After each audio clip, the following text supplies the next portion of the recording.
Rainbow waterfall সোনাদার এক মনোরম প্রাকৃতিক ঝর্ণা, যা ঘন জঙ্গলের ভেতরে পাহাড় বেয়ে নেমে এসেছে। সকালে রোদ পড়লে অনেক সময় ছোট্ট রামধনুর আভা তৈরি হয়, তাই এর নাম হয়েছে রেইনবো ওয়াটারফল।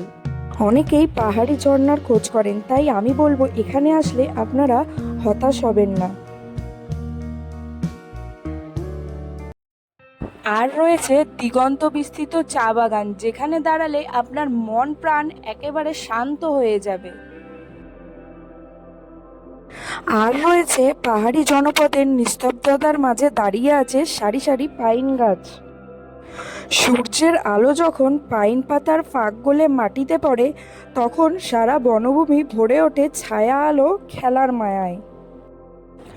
দূর থেকে তাকালে সবুজ সমুদ্রের মতো ঢেউ খেলানো এক দৃশ্য চোখে ভেসে ওঠে। এটাই চা বাগান, যত দূর চোখ যায় কেবল সবুজ আর সবুজ। এই দিগন্ত বিস্তৃত চা বাগান, পাইন গাছের সারি আর রেইনবো ওয়াটারফল, এইগুলো দেখতে হলে একদিন আপনার ভ্রমণের লিস্টে সোনাদাকে রাখতেই হবে।